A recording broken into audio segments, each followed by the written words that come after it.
موضوع درس في إثبات الرسالة للنبي صلى الله عليه وسلم ورد على الكفار والمشركين والمكذبين سورة القلم تفسير ابن كثير. الحمد لله رب العالمين والصلاة والسلام على أشرف الأنبياء وسيد المرسلين سيدنا محمد وعلى آله وأصحابه أجمعين. اللهم صل على سيدنا محمد وعلى آل سيدنا محمد كما صليت على إبراهيم وعلى آل إبراهيم في العالمين إنك حميد مجيد. أعوذ بالله من الشيطان الرجيم. بسم الله الرحمن الرحيم. نون والقلم وما يسطرون ما أنت بنعمة ربك بمجنون وإن لك لأجرا غير ممنون وإنك لعلى خلق عظيم فستبصر ويبصرون بأيكم المفتون إن ربك هو أعلم بمن ضل عن سبيله وهو أعلم بالمهتدين. قال المؤلف المفسر رحمه الله تعالى أدام النفع بعلومه وعلومكم في الدارين آمين إلى أن قال الإمام أحمد حدثنا عبد الرزاق قال حدثنا معمر الزهري عن عروة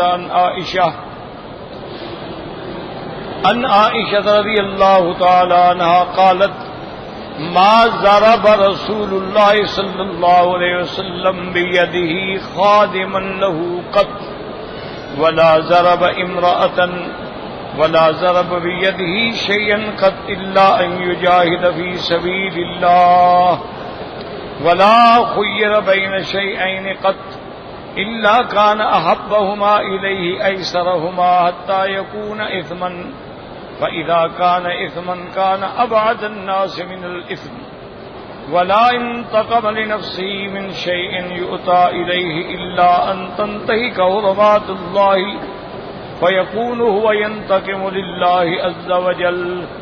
اب امام احمد بن حنبل رحمۃ اللہ علیہ اس سند کے ساتھ روایت فرماتی ہیں بی بی عائشہ صدیقہ رضی اللہ تعالی عنہا سے. بی بی فرماتی ہیں کہ ما ضرب رسول اللہ صلی اللہ علیہ وسلم بیدہ خادما قط. سرکار دو عالم صلی اللہ علیہ وسلم نے کبھی اپنے کسی خادم کو اپنے ہاتھ سے تھپڑ بھی نہیں مارا. ولا ضرب امرأة اور نہ کبھی اپنی بیوی کو مارا. ولا ضرب بيده شيئا قط الا ان يجاهد في سبيل الله. حضور پاک نے اپنے ہاتھ سے کبھی کسی کو نہیں مارا ہے. ہاں اگر اللہ کے راستے میں جہاد ہو تو الگ بات ہے. ولا خیر بین شیئین سرکار دو جہان کو دو چیزوں کے بارے میں اختیار دیا گیا تو آپ نے جو سب سے آسان تھا اس کو پسند فرمایا. ہاں اگر وہ چیز آسانی میں گناہ تک پہنچے تو پھر حضور اس سے سب سے زیادہ دور رہنے والے تھے. ولا انتقم لنفسه من شيء يؤتى إليه. حضور پاک نے کبھی اپنی ذات کا بدلہ کسی نے نہیں لیا, کسی سے نہیں لیا. ہاں اگر کسی نے اللہ کے حرمات کو چھیڑا ہے تو پھر حضور صلی اللہ علیہ وسلم اس سے اللہ کے لیے انتقام لیتے تھے. تو یہ خلق عظیم تھا کہ ساری زندگی میں حضور پاک نے کبھی اپنے خادم پر بھی ہاتھ نہیں اٹھایا, کبھی اپنی بیوی کو بھی ہاتھ سے نہیں مارا.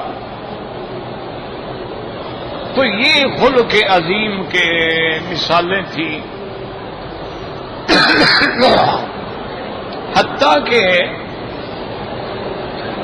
جنگ خیبر کے موقع پر ایک یہودیہ عورت تھی,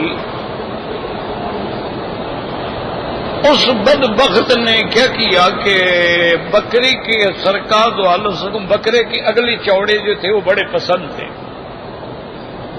تو اس نے وہ بنائے تیار کی اور اس میں زہر ملا دیا۔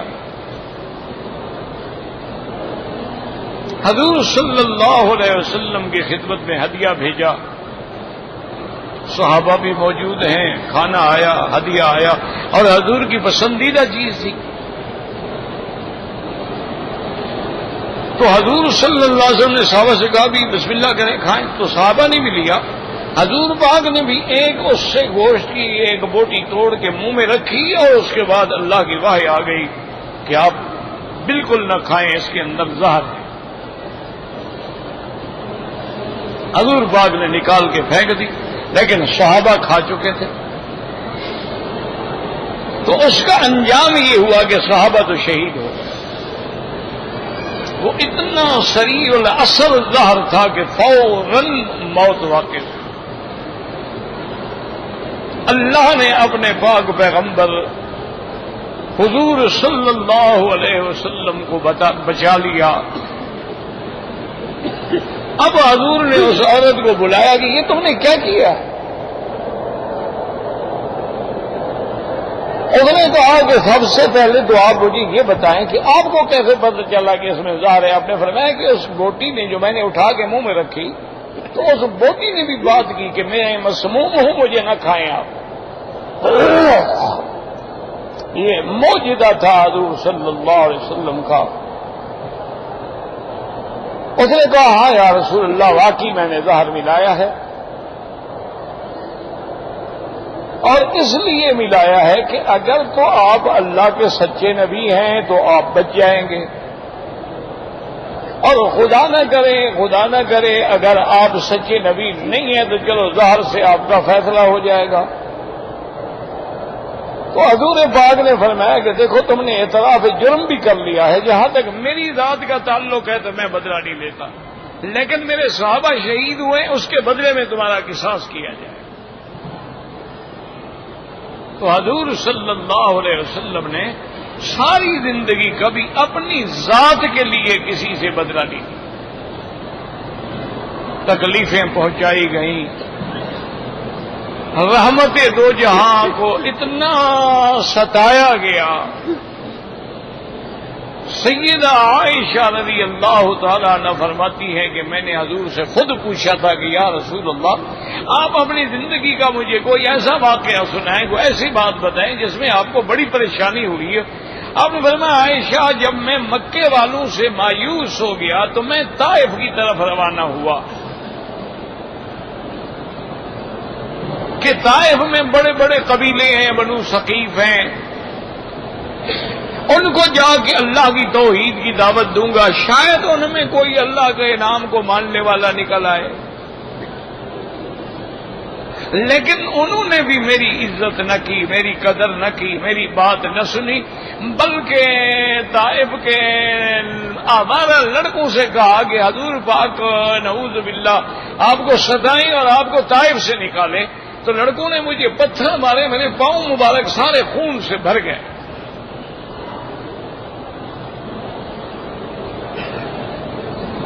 اسی عالم کے اندر حضور صلی اللہ علیہ وسلم فرماتے ہیں کہ عائشہ ما قربت فی حیاتی، اپنی زندگی میں اس دن جیسا غم مجھے کبھی نہیں ہوا کہ اب مکے سے مایوس ہوا، طائف والوں نے یہ کیا، پھر مکے جا رہا ہوں۔ تو مکہ اور مدینہ، مکہ اور طائف کے درمیان میں ایک باغ تھا، وہ بھی کافروں کا تھا، عتبہ عتیبہ کا تھا۔ اس باغ کے اندر حضور صلی اللہ علیہ وسلم اس چار دیواری کے اندر چلے گئے اور ایک درخت کے نیچے بیٹھ گئے۔ صحابی آپ کے پاؤں مبارک صاف کر رہے ہیں، جوتے مبارک خون سے بھر گئے ہیں، پنڈلیاں ساری لہو لہان ہو چکی ہیں۔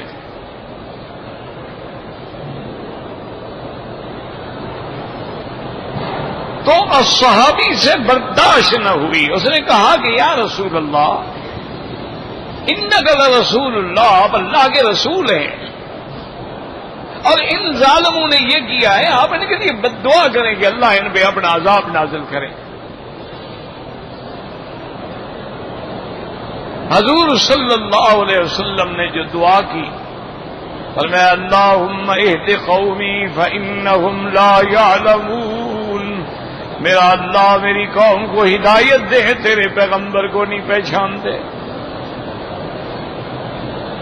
صحابی نے عرض کیا کہ یا رسول اللہ آپ بد دعا کریں، فرمایا ابو اس تو رحمتن، میرے اللہ نے مجھے رحمت بنا کے بھیجا ہے، امت کے لیے عذاب بنا کے نہیں بھیجا، میں کیسے عذاب مانگوں؟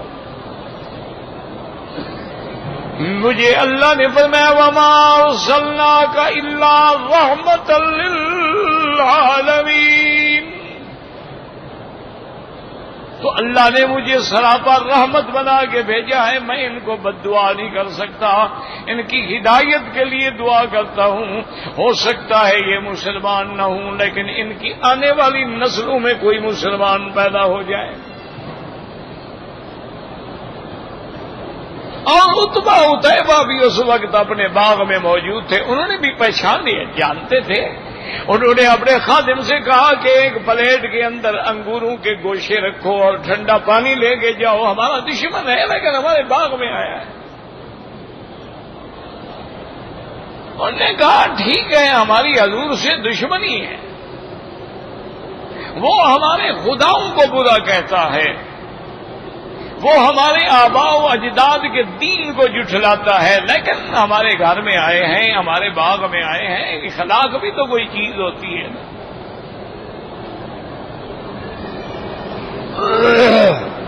وہ خادم جب انگوروں کی ایک کاپ بھری ہوئی اور ٹھنڈا پانی لے کے حضور کی خدمت میں آیا اور آ کے سلام کیا، حضور نے فرمایا من این انت،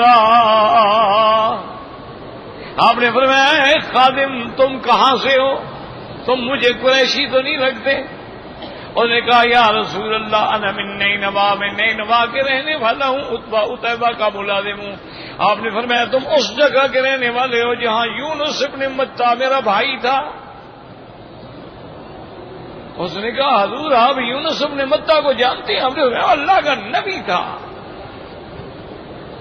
اور تمام پیغمبر بھائی ہوتے ہیں، تمام پیغمبروں کی دعوت ایک ہوتی ہے۔ اور نے کہا حضور پر میں بھی کلمہ پڑھنا چاہتا ہوں، لیکن ان ظالموں کے ڈر سے میں ابھی نہیں پڑھتا، لیکن میں حاضر ہو جاؤں گا۔ اس کے بعد بھی اگر سخت سے سخت دعا مانگی نا تو صرف یہ فرمایا اللہم الیک اشکو ضعف قوتی وقلت حیلتی وہوانی علی الناس، یا اللہ میں اپنی کمزوری آپ کے آگے رکھتا ہوں، مہربانی کر کے مجھے دشمنوں کے سامنے رسوا نہ کرے۔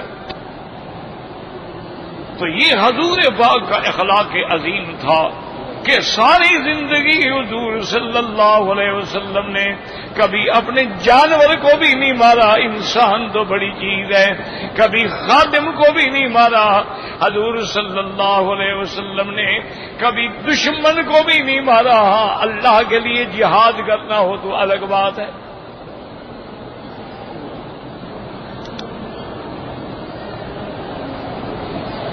اور اس کے بعد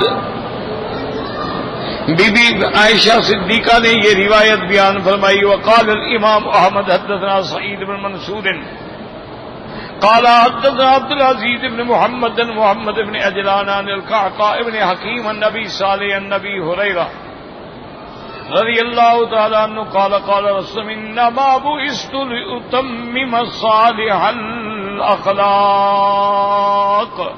تفرد به۔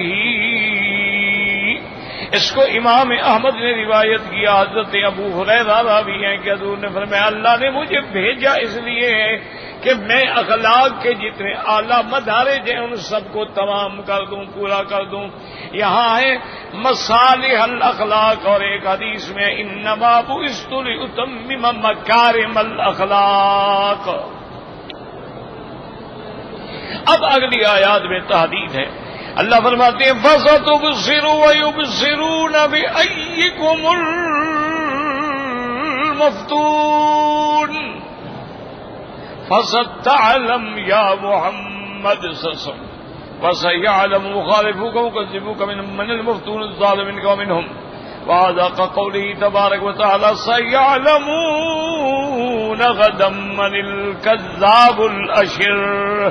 اللہ نے فرمایا میرا مدنی آپ غم نہ کریں، فستبصر، آپ بھی جان لیں گے، آپ بھی دیکھ لیں گے، اور یہ بھی دیکھ لیں گے انجام کیا ہوتا ہے، کون حق پر ہے اور کون بھٹکا ہوا ہے. تو اللہ تبارک و تعالی نے جو وعدہ کیا تھا وہ پورا ہو گیا کہ کفار قریش جو تھے دیکھیں کچھ ذلت کی موت مارے گئے اور کچھ کو اللہ نے ہدایت دے دی اور پورے عالم عرب میں اسلام کا پرچم بلند ہو گیا.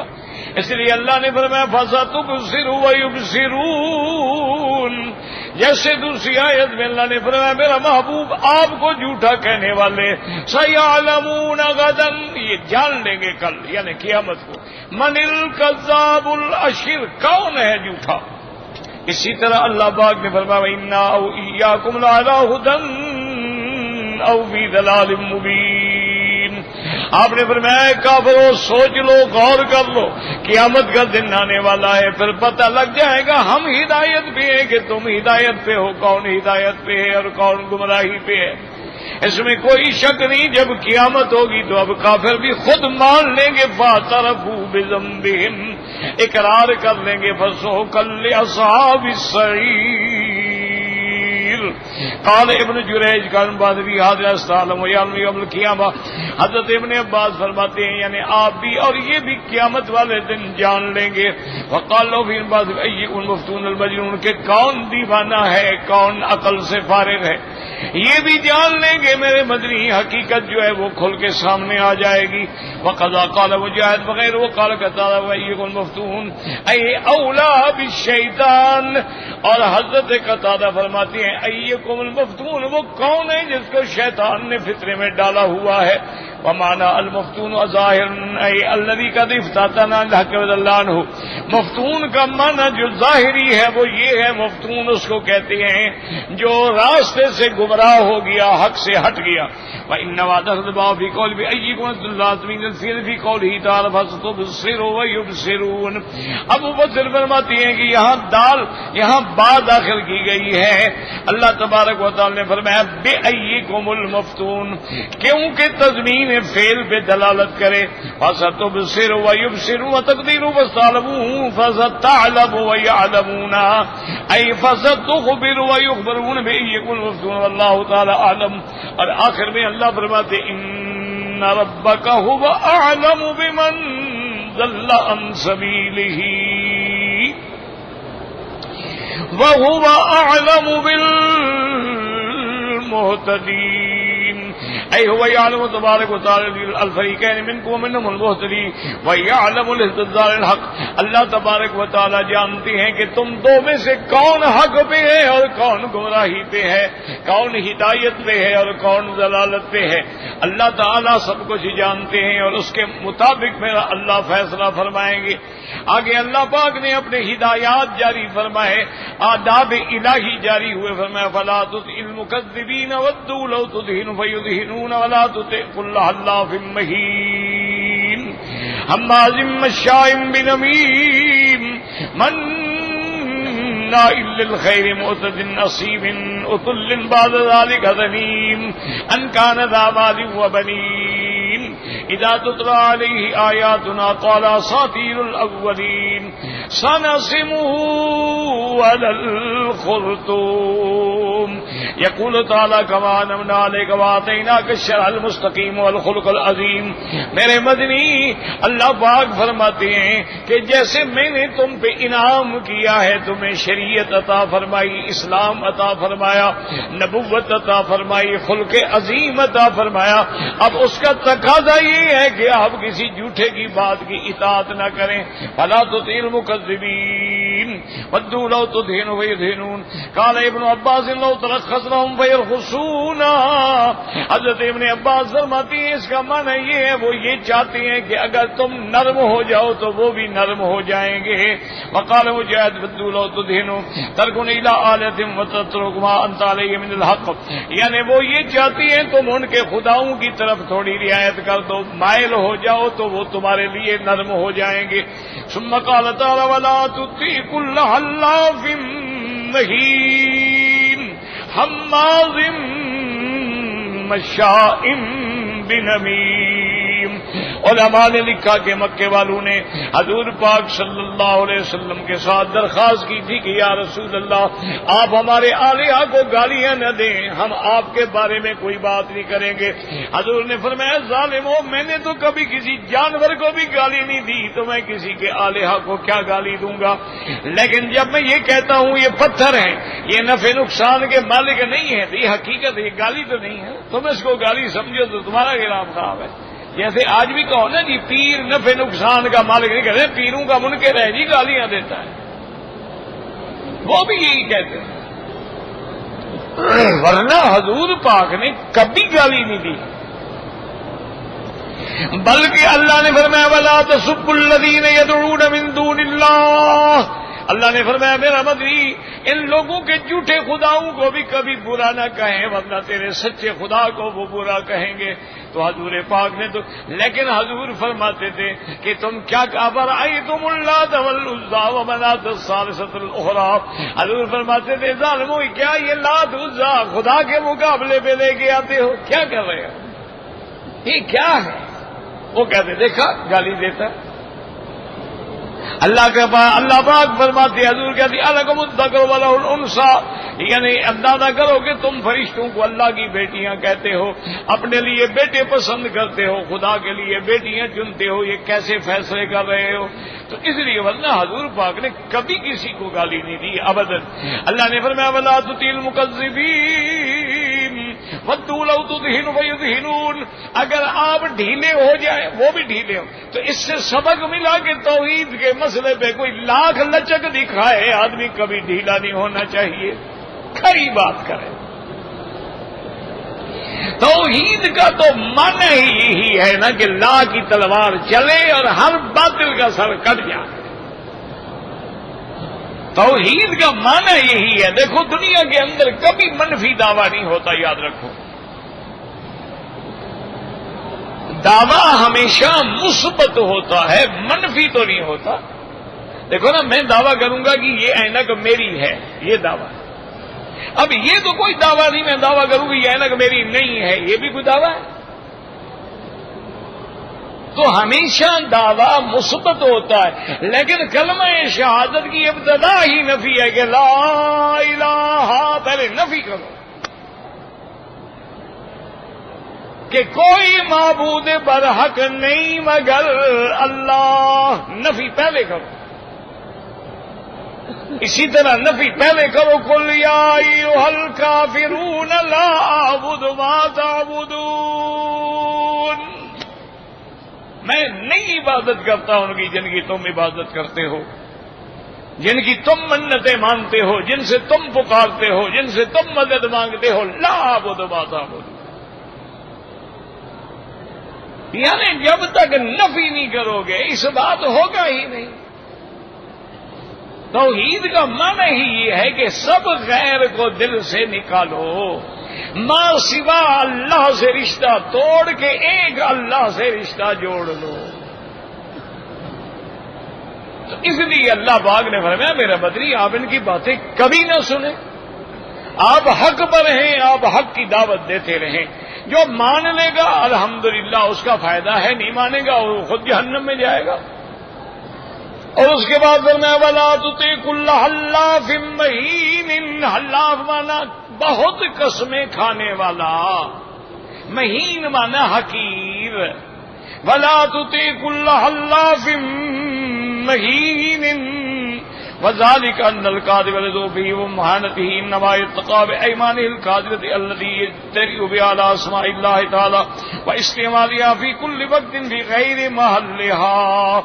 اب مفسر فرماتے ہیں چونکہ جھوٹے بندے کا یہ قاعدہ ہے اپنے جھوٹ کو چھپانے کے لیے وہ قسموں کی پناہ لیتا ہے, قسموں کو ڈھال بناتا ہے. ہر بات میں قسم کیوں؟ جھوٹا ہے. جو قسم جو سچا ہے وہ کہے گا جی میں قسم کیوں کھاؤں گا, جا میں نے بات کہہ دی ہے, نہیں مانتے آپ نہ مانیں, مجھے کیا ضرورت ہے کہ میں قسم کھاؤں. لیکن جو ہر بات پہ قسم کھائے سمجھ لو یہ سب سے بڑا جھوٹا ہے, کیونکہ اپنے جھوٹ کو پردہ ڈالنے کے لیے وہ قسمیں کھا رہا ہے. اس لیے اللہ نے فرمایا کہ یہ جھوٹے لوگ ہیں اور یہ حقیر ہیں, یہ ذلیل ہیں, ان کی بات کبھی نہ سنیں. یہ اللہ کے اسماء کو بھی غلط مقام پہ استعمال کرتے ہیں قسمیں کھا کے. قال ابن عباس المہین والکاذب نے فرمایا مہین کا معنی بھی جھوٹا ہے. وقال مجاہد والضعیف القلب, مہین کا معنی وہ جو کمزور دل لوگ ہیں یہ ڈرتے ہیں اور قسمیں کھا کے اپنے آپ کو بچاتے ہیں. قال الحسن كل حلاف مقابل مہین ضعیف, ہر وہ جو قسمیں کھانے والا حقیر بھی ہے کمزور بھی ہے اپنی کمزوریوں کو چھپانے کے لیے قسمیں کھاتا ہے. آپ اس کی بات کبھی نہ سنیں. آگے پھر میں حماز مشاء بنمیم, غیبت کرنے والا چغلیاں کھانے والا. غیبت کا معنی یاد رکھو کہ کوئی بندہ کسی کے بارے میں کہے کہ فلاں بندہ ایسا ہے اور وہ عیب اس کے اندر ہے, یعنی وہ کہتے فلاں جو ہے نا جی وہ شرابی ہے, وہ شرابی تو ہے لیکن اس کے پس پشت یہ عیب لگانا جو ہے یہ غیبت ہے. اگر اس میں وہ عیب نہ ہو پھر شرابی کو وہ بہتان عظیم ہے. اور غیبت بھی اتنا بڑا جرم ہے جیسے اپنے بھائی کا مردہ گوشت کھانا حرام ہے, اسی طرح غیبت بھی حرام. ایحب احدکم ان یاکل لحم اخیہ میتا فکرہتموہ, حضور نے فرمایا کیا تم محبوب رکھتے ہو اس بات کو کہ اپنے بھائی کا مردہ گوشت کھاؤ, اللہ سے ڈرو, کبھی غیبت نہ کیا کرو, غیبت سے بچو. اور چغل خوری ادھر کی ادھر سنائی ادھر. مشائم بنمیم یعنی الذی یمشی بین الناس ویحرش بینہم وینقل الحدیث فساد ذات البین وہی الحالکۃ, یہ وہ آدمی ہوتا ہے ادھر کی ادھر ڈالی ادھر کی ادھر ڈالی تاکہ لوگوں کے اندر اختلاف پیدا کرے, لڑائی پیدا کرے, تحریش فتنہ پیدا کرے. اور یہ غیبت جو ہے حالکہ یہ نیکیوں کو ختم کرنے والی ہے, موڑ دینے والی ہے. وقت ثبت بھی صحیح ہے من حدیث مجاہد طاؤس بن باز قال مر رسول اللہ صلی اللہ علیہ وسلم بقبرین فقال انہما لیعذبان وما يعذبان في كبير ما أحدهما كان لا يستتر من البول وأما الآخر كان يمشي بالنميمة الحديث وأخرجه بقية الجماعة في كتب من طرق عن مجاهد به. اب مفسر رحمۃ اللہ علیہ فرماتے ہیں صحیحین کے اندر یہ حدیث موجود ہے, یعنی امام بخاری اور امام مسلم رحمۃ اللہ علیہ نے اپنی کتابوں میں اس حدیث کو ذکر فرمایا. حضور صلی اللہ علیہ وسلم دو قبروں پہ گزر ہوا, آپ ٹھہر گئے, آپ نے فرمایا انہما یعذبان, ان دونوں پہ عذاب ہو رہا ہے.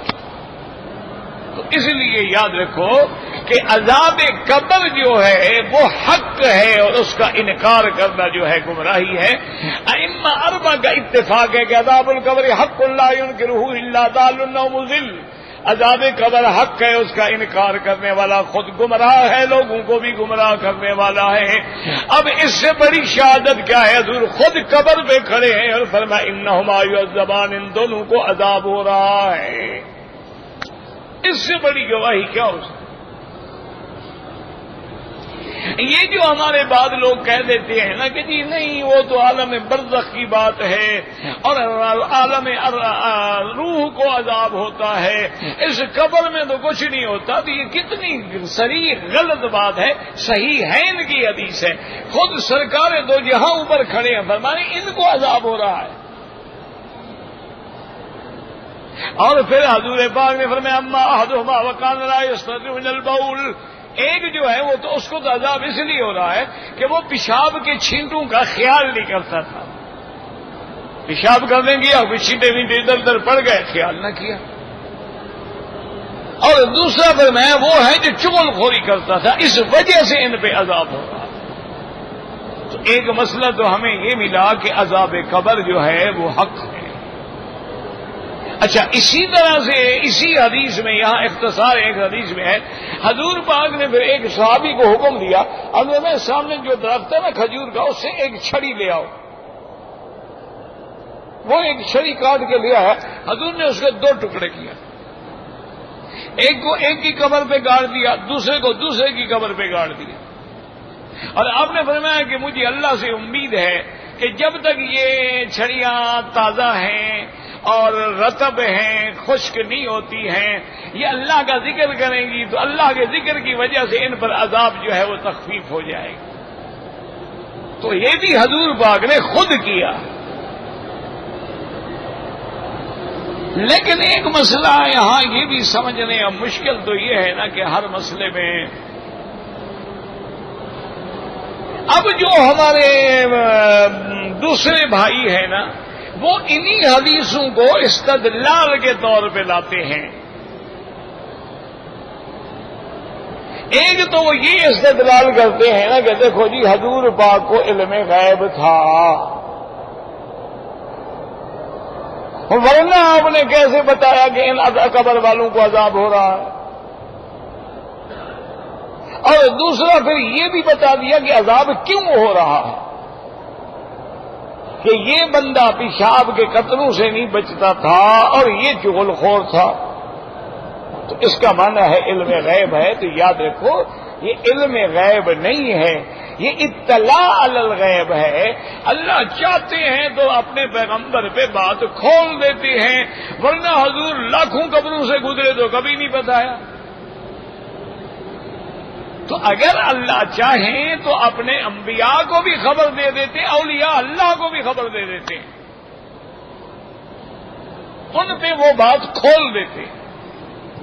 نہ چاہیں تو نہ کھولیں، یہ علم غیب نہیں ہوتا، یہ ہوتا اظہار علی الغیب، اطلاع علی الغیب۔ ایک بات۔ دوسری دلیل وہ یہ پکڑتے ہیں کہ جناب آج کل جو ہم پھول چڑھاتے ہیں اور پھول ڈالتے ہیں، پھولوں کی چادریں بنا کے ڈالتے ہیں، تو اصل بات یہ ہے کہ حضور پاک نے بھی تو چھڑیاں لگائی ہے، اور کہ وہ اللہ کا ذکر کریں گے تو یہ پھول بھی اللہ کا ذکر کریں گے۔ تو لہذا یہ ہمارا پھول ڈالنا بھی جائز ہو گیا، حضور پاک نے خود جو اس پہ چھڑیاں ڈالی ہیں۔ اچھا، بعض لوگ ہمارے یہاں دیہاتوں میں اب بھی یہ رواج ہے کہ محرم میں آتے ہیں، آگے پیچھے تو خیر ماں باپ ان کو یاد نہیں ہوتا، محرم کے مہینے کے 8-10 کو آ کے وہ قبروں کو بھی آ کے ذرا لیپا پوتی کرتے ہیں اور ان میں وہ چھڑیاں بھی رکھتے ہیں۔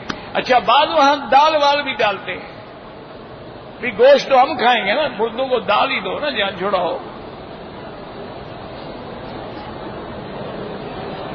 تو اگر اس حدیث سے استدلال کیا جائے، ایمان سے کہیں، حضور نے فرمایا ان 2 قبر والوں پہ عذاب، تو حضور نے کیوں چھڑیاں ڈالی؟ تاکہ عذاب سے وہ بچ جائیں۔ تم جہاں پھول چڑھاتے ہو تمہیں بھی پتا ہے ان پہ عذاب ہو رہا ہے، ان کو بچا رہے ہو تم۔ کیا خیال ہے آپ؟ یعنی تمہیں بھی پتا ہے کہ بھی ان پر عذاب ہو رہا ہے، لہذا پھول شول ڈالو تاکہ بیچارے عذاب سے بچ جائیں۔ عقل کرو، وہاں اللہ خبر دے رہے ہیں، تمہیں کون خبر دے رہا ہے؟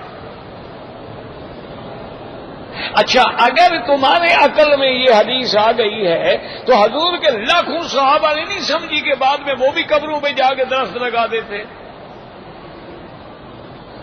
وہ بھی اپنے رشتے داروں کی قبروں پہ جا کے پھول ڈالتے، ان کو سمجھ نہیں آئی، 1400 سال کے بعد تمہیں حدیث سمجھ آ گئی ہے۔ اس لیے ہمیشہ یاد رکھیں کہ خدا کی قدرت ہے، جب آدمی غلط عقیدہ دماغ میں بٹھا لیتا ہے نا، پھر خود تو بدلتے نہیں، قرآن کو بدل دیتے ہیں، پھر خود نہیں بدلیں گے، حدیث کو بدل دیں گے، قرآن کو بدل دیں گے، فرمان کو بدل دیں گے، اور اس میں ایسی ایسی تعبیرات کریں گے نہ عقل کے نزدیک قبول ہے نہ نقل کے اندر قبول ہے۔ تو اس لیے اللہ پاک نے فرمایا وَلَا تُطِعْ كُلَّ حَلَّافٍ مَّهِينٍ هَمَّازٍ مَّشَّاءٍ بِنَمِيمٍ، میرا مدنی ان کی بات کبھی نہ سنیں، ان کی طرف کبھی توجہ نہ فرمائیں۔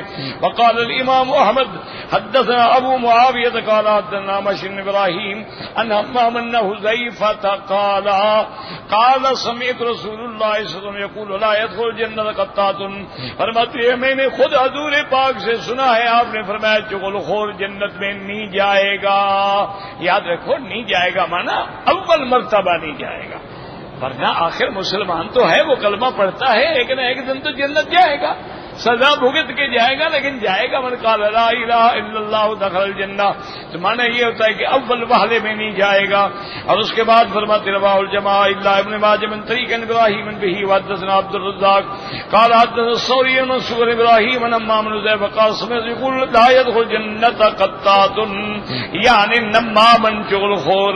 وحدثني آیا رسول قطان قال حدثنا ابو سعید الاحول نامش قال حدثني ابراہیم منذ نحو 60 سنة ان حمام بن الحارث قال مر رجل على حذيفة وقيل ان هذا يرفع الحديث الامراء وقال صلى الله عليه وسلم يقول او قال قال آپ نے فرمایا میں نے حضور سے سنا ہے کہ جو چغل خور لوگ ہیں ادھر کی سن کے بادشاہوں کے کان جا کے بھرتے ہیں، ایسے لوگوں کو جنت میں داخلہ اول میں نہیں ملے گا۔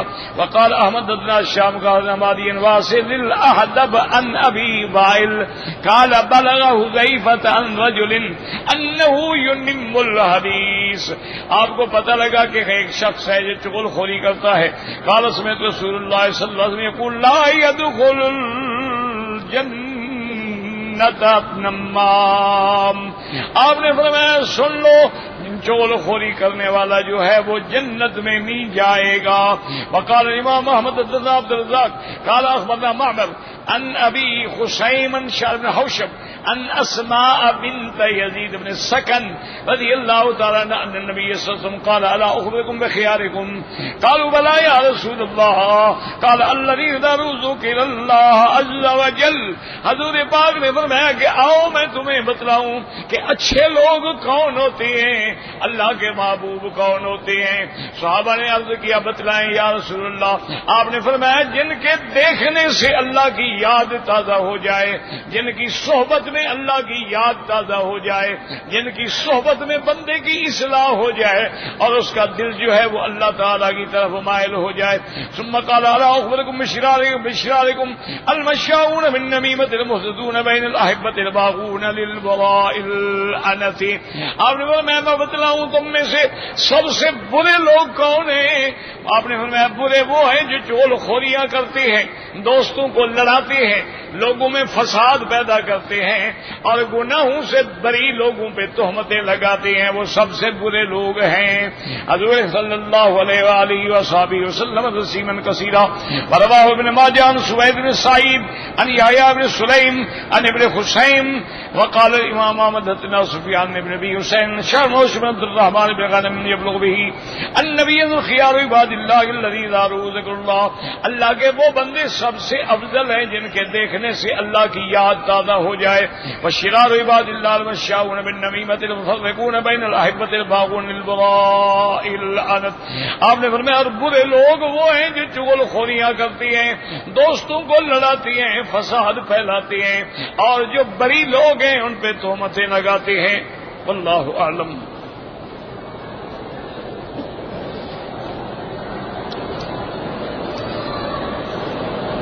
اگر والد یا والدہ بیمار ہیں، کمزور ہیں، ان کی وجہ سے ان کی اولاد عمرہ کرے، بالکل کر سکتے ہیں، کوئی منع نہیں، حج بھی کر سکتے ہو، عمرہ بھی کر سکتے ہو۔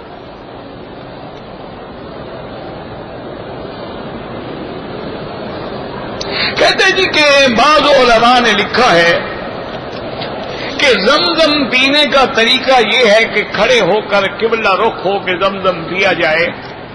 ٹھیک ہے، بزرگوں نے لکھا ہے، میں ان بزرگوں کی شان میں کوئی کمی نہیں کرنا چاہتا، اللہ ان کی قبروں پہ کروڑوں رحمتیں فرمائے، لیکن یاد رکھیں کہ یہ باقاعدہ بحث موجود ہے، اس پر محدثین نے بڑا کلام کیا ہے۔ ان نے فرمایا کہ کبھی ثابت نہیں ہے کہ حضور کے پاس زمزم لایا جائے اور حضور کھڑے ہو جائیں۔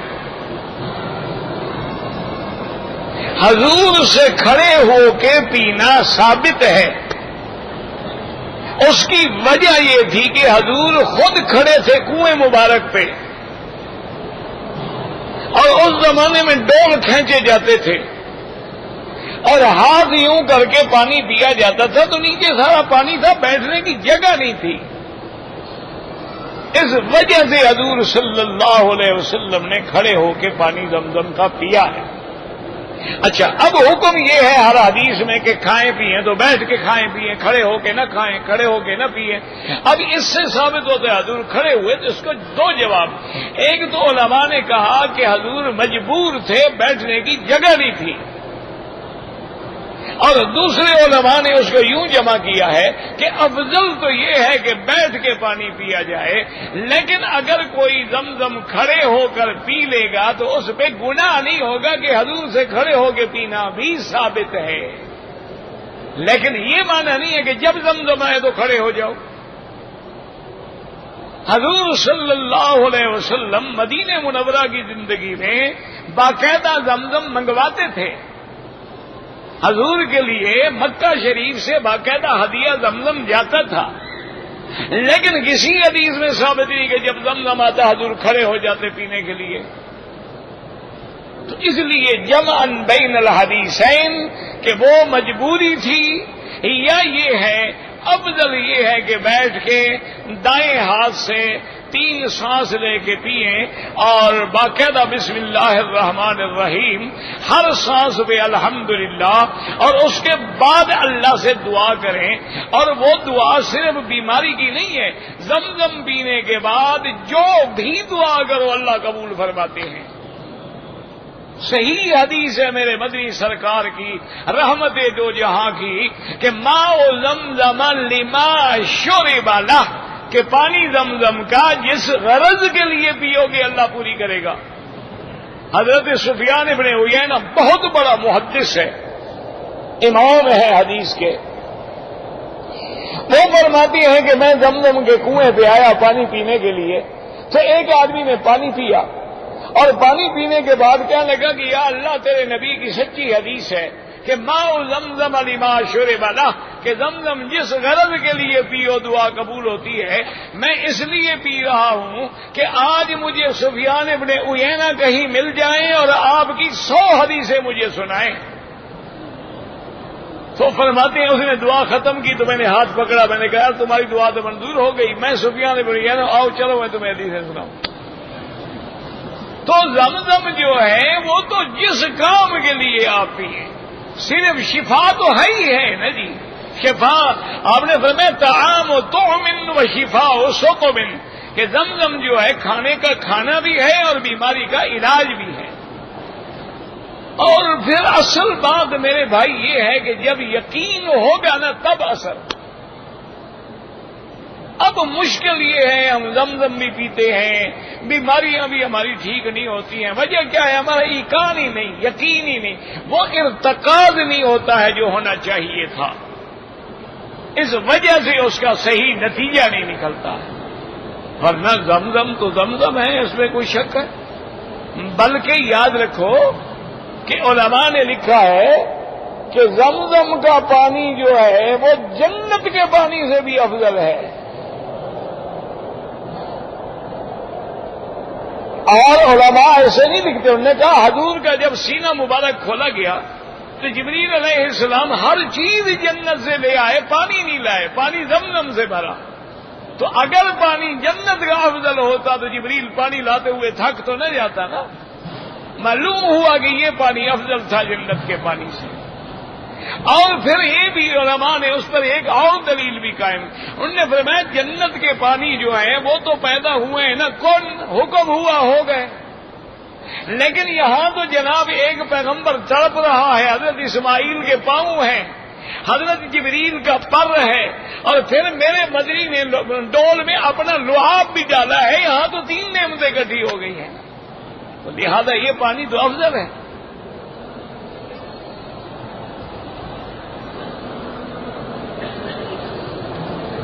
ایک آدمی نے کمرے میں بیوی کو طلاق دی، کوئی آدمی نہیں تھا، اللہ تو تھا نا، طلاق ہو گئی. اب وہ کرتا ہے، زنا کرے گا، گناہ کرے گا، وہ جانے، اس کا کام جانے۔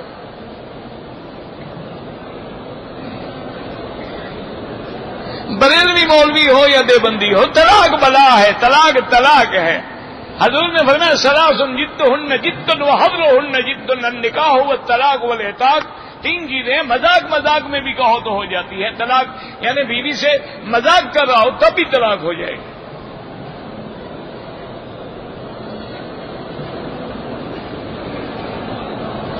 کہتے جی کہ ہم جب نماز کے لیے آتے ہیں تو لوگ باہر میدان میں کھڑے ہو جاتے ہیں، بالکل غلط ہے۔ ان کو اللہ نے محروم کیا ہوا ہے، اندر آنے ہی نہیں دیتا۔ کوئی نماز نہیں، آگے عورتیں کھڑی ہیں، پیچھے کھڑے ہوئے ہیں، ادھر عورتیں کھڑی ہیں، وہ کھڑے ہوئے ہیں، یہ کون سی نماز ہے؟ یہ سارا حرم خالی پڑا ہے، وہ باہر بیٹھے ہوئے ہیں۔ معنی یہ ہے کہ خدا نے ان کے مقدر میں اندر آنا لکھا ہی نہیں، کوئی نماز نہیں ہوتی ان کی۔ ایک ہے مجبوری ہے، صفیں چلی گئی ہیں، چاہے 2 میل تک چلی جائے، آپ کھڑے ہو سکتے، لیکن یہ تھوڑا کہ سارا حرم خالی پڑا ہے تو وہاں کھڑے تاکہ سلام پھرے اور بھاگے۔ بھائی جو شیعہ قرآن کا منکر ہے وہ کافر ہے، جو سیدہ عائشہ کی عزت و عصمت کا منکر ہے وہ کافر ہے، ابو بکر کی صحبت کا منکر ہے وہ کافر ہے۔ باقی شیعہ کے تو 360 قسمیں ہیں، سارے جہان کو ہم کیسے کافر کہہ سکتے ہیں؟ کیا پتا وہ کون سی بلا ہے؟ اگر کوئی صحابہ کی عظمت میں مارا گیا شہید ہے۔ شیعہ سنی کا نکاح نہیں ہونا چاہیے۔ اگر دم پڑ گئی ہے، دم مکے میں دینی ہے، پاکستان میں نہیں دینی۔ روزے میں اگر انجیکشن لگوا دیا جائے روزہ نہیں خراب ہوتا۔ یہ آیت مبارک پڑھ کے دعا کیا کرو، اللہ حاضری نصیب کرے گا۔ عمرہ طواف اگر کوئی فوت ہو گئے بالکل کر سکتے ہو، نفلی عبادت ہے، جس کے لیے چاہو کرو۔ اگر کسی نے جوتے اٹھا لیے ہیں تو تم تو نہ اٹھاؤ نا، ایک چور بنے دوسرا تو نہ بنے، تم اپنے لپیٹ کے اپنے ساتھ رکھو، النعلین تحت العین۔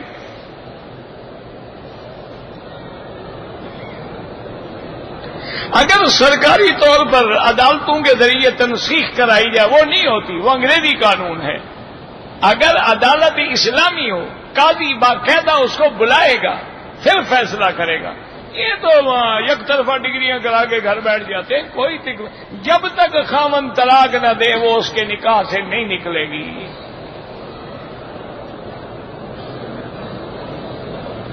حضور انتقال کے بعد بھی صلاۃ و سلام سنتے ہیں تو جھگڑا یعنی زندگی میں تھا، یعنی زندگی میں بھی سنتے ہیں یا نہیں سنتے ہیں، وہ بات ہے بھلا۔ مسئلہ تو یہی ہے کہ وفات کے بعد سنتے ہیں، پہلے بھی کوئی جھگڑا ہے؟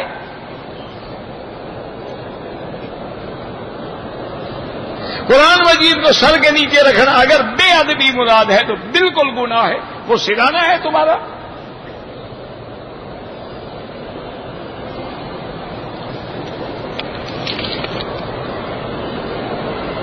میرا بھائی یہ مسئلے ایسے ہیں، دعا کرو اللہ ہمیں سمجھ دے۔ ایک آدمی، پرانی بات ہے، میں ایسے گزر رہا تھا، وہ اللہ کا بندہ جوتے پہ قرآن رکھے ہوئے پڑھ رہا ہے، قرآن پڑھ رہا ہے، قرآن نیچے جوتا ہے۔ میں نے اس کو کہا، میں نے کہا اللہ کے بندے یہ کیا کر رہے ہو؟ کہتے ہیں آپ کے پاس کوئی حدیث ہے؟ اللہ کے بندے تم عمل کر رہے ہو، حدیث بھی تم پڑھو، میں کیوں پڑھوں؟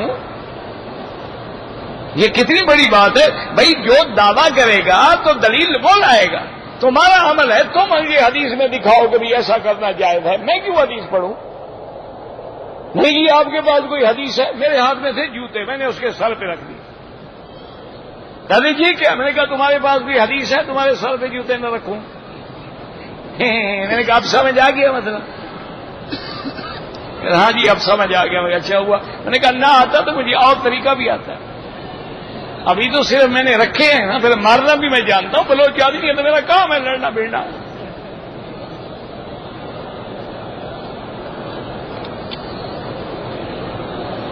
فجر کی نماز میں ہم شامل ہو گئے، 2 رکعت نماز کے فوراً بعد بھی پڑھ سکتے ہو، افضل یہ ہے کہ سورج نکلنے کے بعد پڑھو۔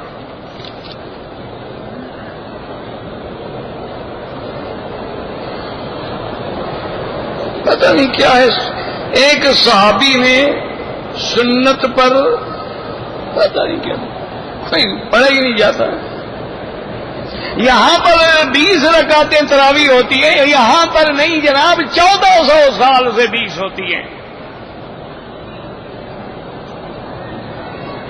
1400 سال میں کبھی 8 نہیں پڑی گئی حرمین میں.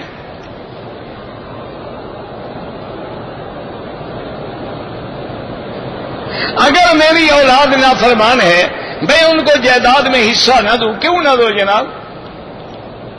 اللہ نے تمہارے گھر میں پیدا کیا, فرما بردار ہے نا فرمانے جائیداد میں, اللہ نے ان کو وارث بنایا, تم نے بنایا.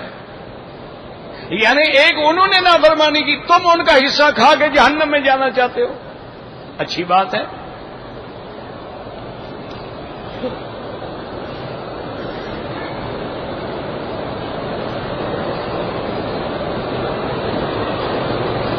میں نے منت مانی تھی, کام ہو گیا تو اللہ کی راہ میں ایک بکرا دوں گا.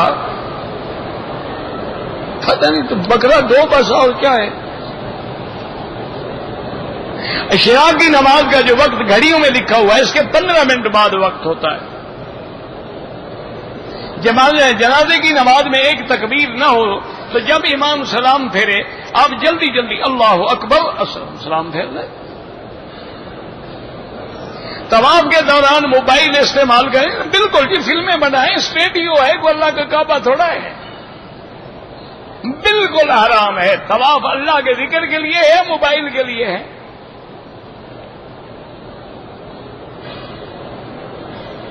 حرم میں یا کسی بھی جگہ ویڈیو سے فلمیں بنانا بالکل حرام ہے. اللہ کے نبی نے ان پہ لعنت بھیجی ہے. تم مکے میں عمرہ کرنے آئے ہو, لعنتیں لینے آئے ہو.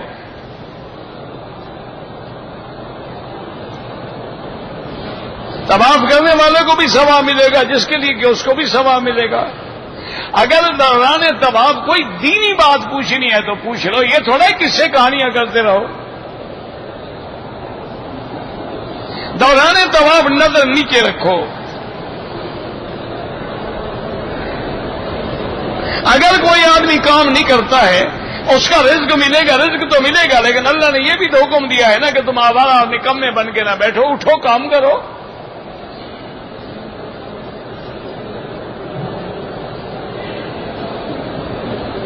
امام نے 3 رکعتیں پڑھی, لوگوں نے بتایا, کھڑے ہو کے پھر رکعت پڑھی, ٹھیک ہے. اگر 3 رکعتیں پڑھی پھر چوتھی نہیں پڑھی, سجدہ سہو نہیں کیا تو پھر نماز لوٹانی پڑے گی.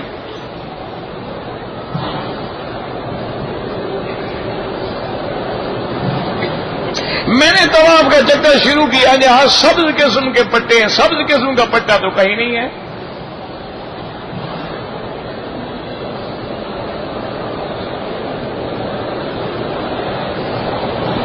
اگر عمرہ ہو گیا اور تو نے 10 دن گزر گئے بال نہیں کاٹے تو لازمی بات ہے انہوں نے خوشبو بھی استعمال کی ہوگی, صابن بھی استعمال کیا ہوگا, اور نہائی غسل تو لازماً دم پڑ گئی.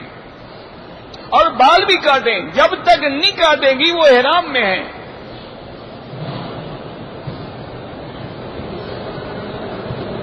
میں نے طواف مکمل کیا, پھر حجر اسود کو بوسہ دیا, کوئی بات نہیں.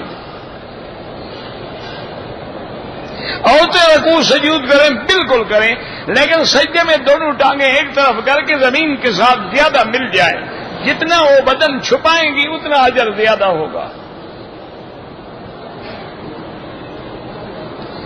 اسلام آباد میں دینی اجتماع ہو رہا, اللہ کامیاب فرمائے. جہاں بھی دینی اجتماع ہو ہم تو دعائیں کرتے ہیں. انگوٹھی پہننا بہتر ہے, بالکل بہتر ہے, سنت ہے. حرمین کے اندر بھی ہم اللہ کی دعوت دے سکتے ہیں, اللہ کی دعوت ہی تو دے رہے ہیں, اور کیا کر رہے ہیں.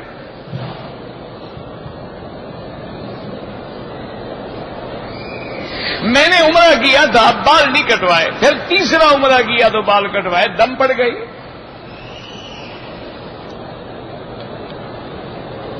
خاوند اگر کام کرنے کے لیے ملک سے باہر جائے تو 6 مہینے سے زیادہ بیوی سے دور نہ رہے, یا بیوی کو بلائے یا خود جا کے ملائے. ربنا تقبل منا انك انت السميع العليم وتب علينا انك انت التواب الرحيم. اللهم فرج هم المهمومين، نفس كرب المكروبين، واقض الدين عن المدينين، واشفنا واشف مرضانا ومرضى المسلمين.